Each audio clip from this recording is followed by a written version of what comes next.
points, judges, the criteria. Wait, I just told you all the criteria. Are you just asking me for something I have just told? Were you talking, Ray? Just provide Okay. So, good afternoon everyone. This is our group 1. Our freedom is, we'll be presenting the freedom, one of the freedoms, which is the freedom from hunger and thirst. So, in this freedom, we just have to make sure that animals have access to grass or the feed and fresh water. And yeah, so as you can see in our artwork, it's pretty and It's pretty. yeah.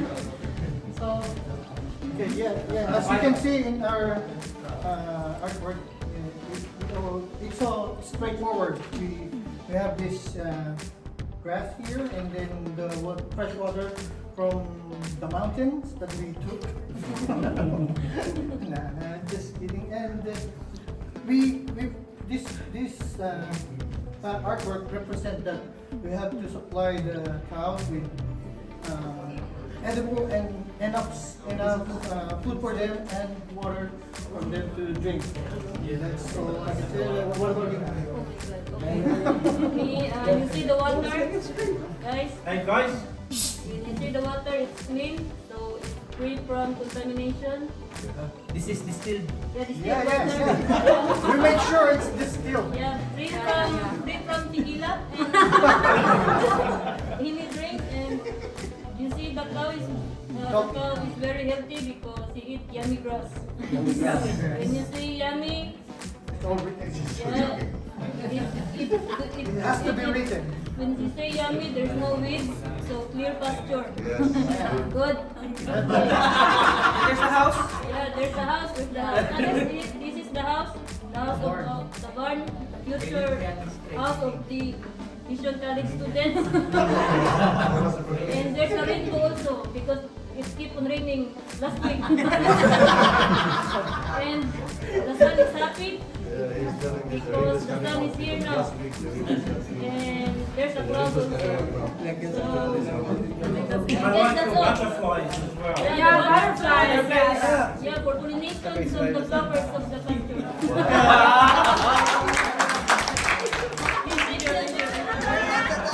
And my fellow kabayan. So, I would like to discuss regarding the situation of our dairy farm in New Zealand. So that's why we all know right now that there's always a cow in every farm. This is why we study in the Mission College. That's true? Yes! I just put 3 cows here because some of the cows are already dry. This season, that's correct. Okay? We choose freedom from hunger and thirst. This is very hunger, and this is very important to each and every one of the cows. Why? Because cows cannot survive without water. Cows cannot survive if they are hungry. So I hungry, but almost there. So we have to protect our animals to give lives and give better productions of milk. That's why we put it here. We draw a paddocks. You see, you can see there. Okay. This is a small paddocks, but we present 3 cows. Look at them. This one. They are full of food already. Sweet as man. The second, they eat grass. And this mine, they drink water. So we have different kinds of body figure and bigger, smaller and bigger.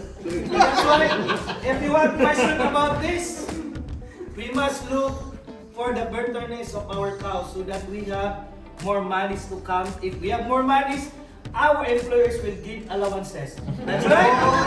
Yeah. Okay, lastly, we came That's here right. to survive, to get our working visa after we work. Thank you so much. This is our presentation. If you have questions, just join us and we'll answer your questions. It's not possible that the one is lying down. Is it possible? It could be the Dreamless. Yeah. Parang nagpapagatas lang siya. Dreamless. Then full. They will. Yeah. That's my Ano ba yung questions? Don't be shy, guys. We're here to answer your questions. I think that couch is very full. It's not like it looks like most of you off the picture. I like your sweet ass, man. Yeah. Good TV say. Okay, thank you. Yeah. Good morning, Philippines. Good afternoon, New Zealand. We are here to present freedom from discomfort. I am RV. I'm here. Joy. Nag-i-improve ah. Who can explain what is freedom from discomfort? Ano, sasayaw na tayo? Anyone? No one? Okay. Okay. I will explain. First, cows should have access to a balanced diet and fresh, clean water. Thank you.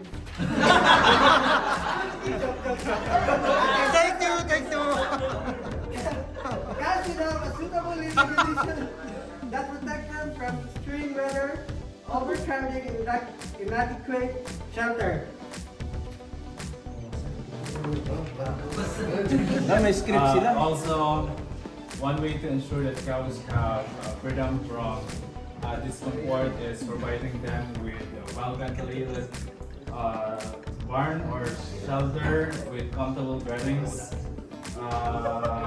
ensuring that cows can rest and reduce the risk from stress. Adequate space for movement and the protection of Hey guys. are also essential to minimize discomfort and promote natural behavior. Are you listening, Ray? Are we good? Okay. Okay, our drawing, okay, based on my drawing, is great, is a cow. If the weather is hot, the cow has a proper shelter to provide full shade. Then it's a lot of space and clean. Then the cow is free for lying down. Okay, so basically we do have two extreme weather conditions presented here. We have so hot weather condition, and we also have too much rain. So the New Zealand flag is purposely designed here because it Hindi, ano kasi, represents tingnan mo nag-upgrade. conformity to high Nag-upgrade na, standard syempre, of, nadadagdagan New na. Zealand dairy farming. Also, as you can see, the space is wide. The races are clean of rocks and water. And as you can see, there is only one cow because it's 2 p.m. and it's milking time. So we only draw one cow. And as you can see, a happy and healthy cow can produce more milk. And that's all. With body conditions for And, all. can you score the body condition of the cow? Three. That's fine. That's fine because it's clean and no mastitis and everything. That's all. Thank you. This is our drawing as an illustration depicting the concept of freedom from discomfort, and which is one of the internationally recognized 5 freedoms of animal welfare. And these drawings humorously portrays a cow relaxing comfortably on a beach chair and holding a drink and wearing sunglasses. And also this one is in a shade of the tree. It says sweet ass. And the freedom from discomfort principles means that animals should provide with all the appropriate environment such as good shelter, ventilated barns, enough space to move.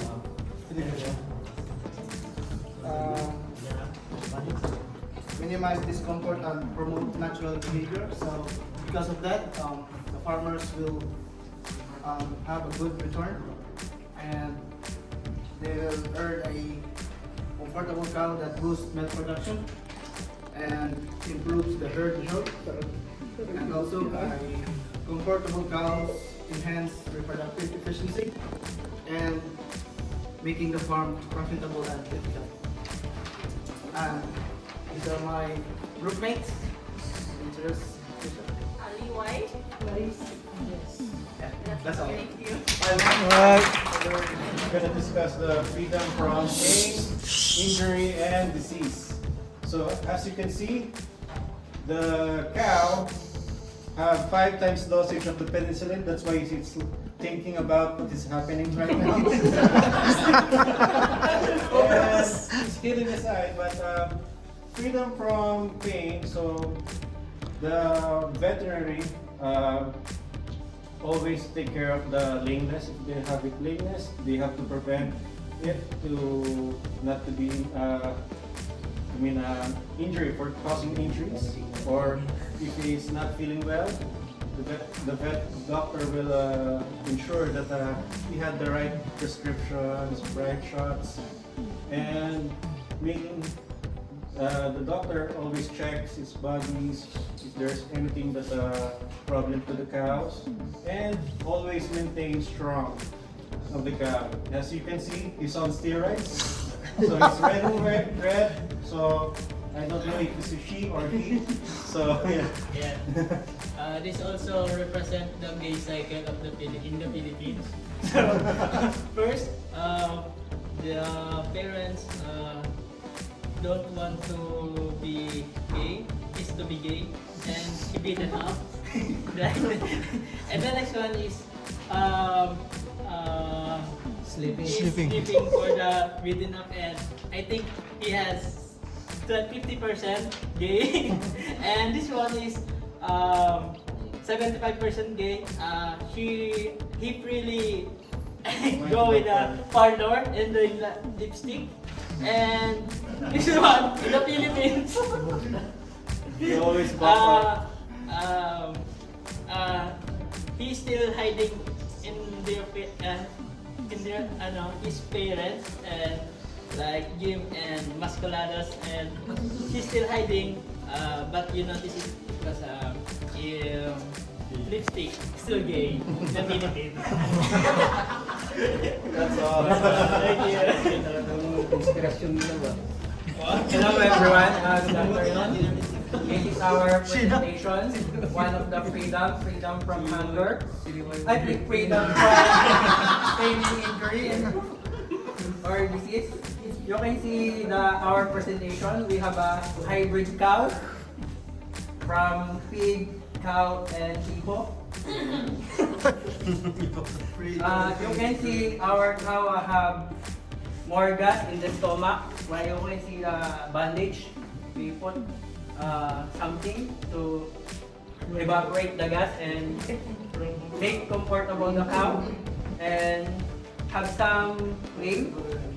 And don't always think lame cow is decal, because in our food, the cow is cal. You can see in the background, fresh water, nice grass to give comfortable after we treat the lame cow or overdose cow. You see the hospital, you cannot walk so far the cow. If you treated them, you can stay here in the house to make comfortable. That's our presentation from the Philippines. This is my group mate, Robin, and thank you.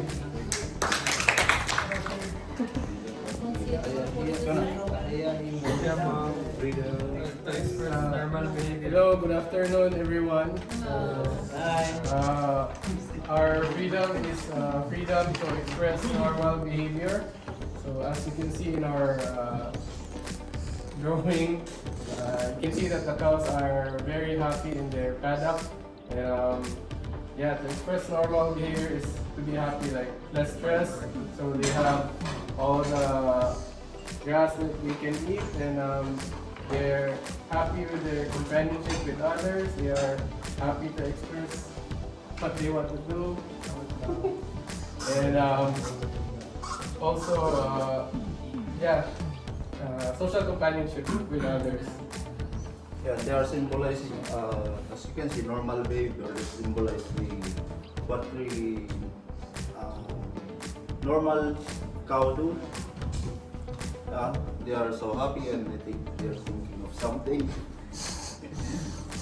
I think this cow lying here under the tree is thinking about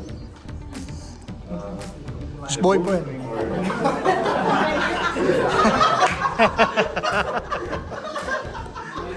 She's separated because it's dry already and ready for mating.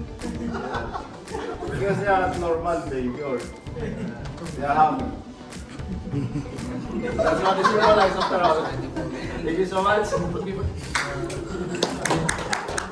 Our lecturers and three beautiful judges, our friends. We have group 4 of freedom, normal behavior. That's all. Normal behavior meaning happy behavior. So how is a happy behavior? Now we're going to have a presentation. Continue with Sinu. So this drawing, this is, let me explain first the freedom to express normal behavior. Moving as freely as possible in a sufficient space, being able to socialize with another animal, and being kept proper facilities is the fourth freedom. So yeah, as you can see at the drawing, they are both happy, they are glowing because they have done mating. Yeah. Just married. Just married, yeah. They're glowing, so they're socializing, the bull and the cow. Yeah. That should explain the drawing. Yeah. They both have ASG. ASG means after sex.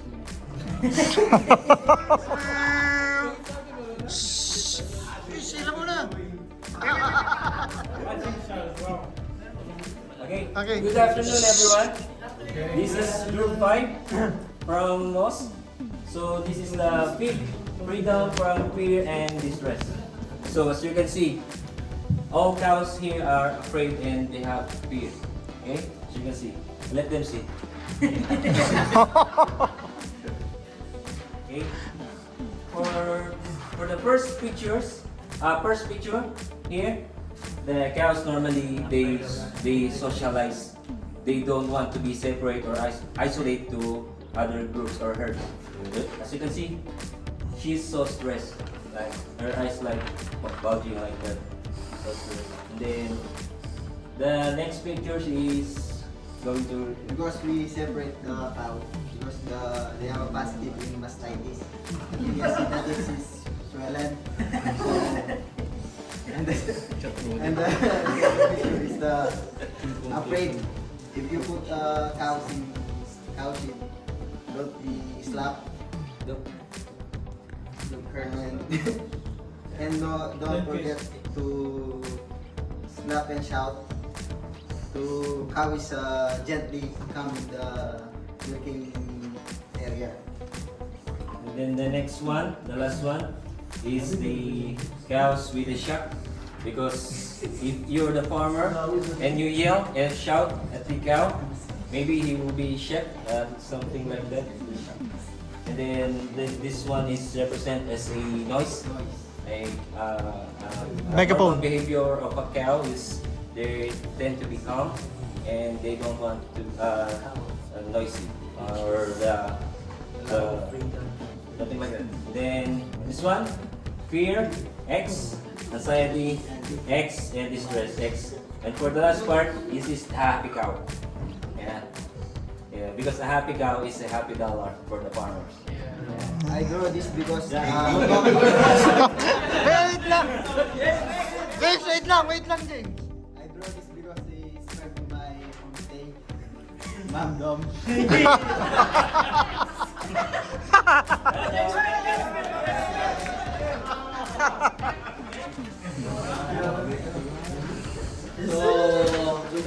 Good afternoon. So we are the last group to explain our art. So we already heard all the freedom. So that we don't say anything. So without so they have all the freedom from tears, stress, pain, hunger. So our cow now they have all of this. That's why they are chilling. Yeah. So as the other group said that if a happy cow, it's a happy dollar for the farmer. So not only the cows but also the calves or the heifer.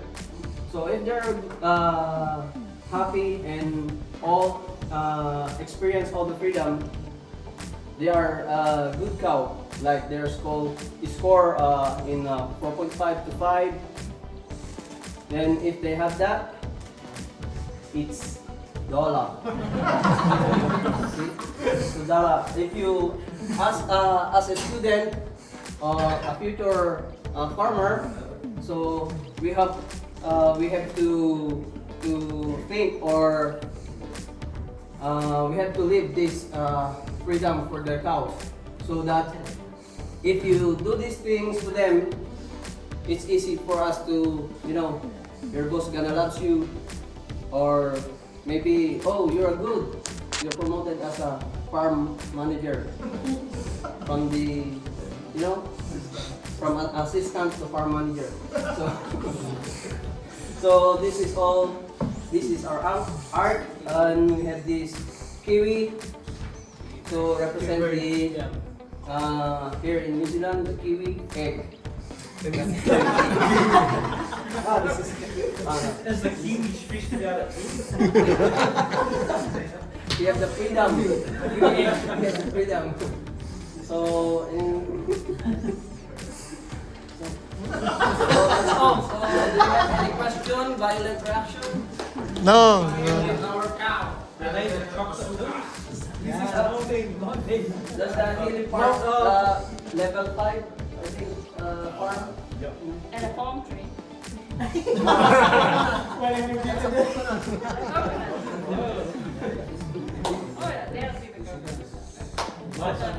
Thank you.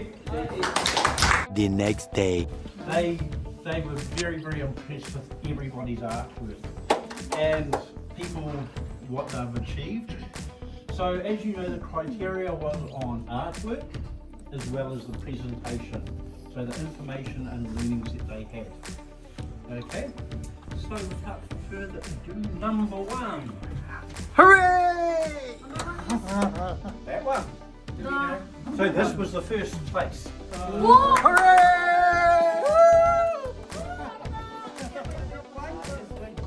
Anis! So they really liked the story as well as the artwork and the way that the whole team were involved. Yeah. So they looked at how the whole team were involved as well, the information they got, because remember they're not dairy farmers, so they wanted the learnings that they actually got as well. Number 2, second place.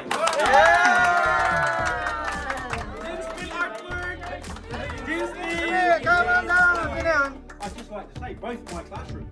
Hey! Congratulations! I was not a judge. As well, I was not a judge. Okay, if everybody moves into my room for a moment. I've had a little bit of... That's it!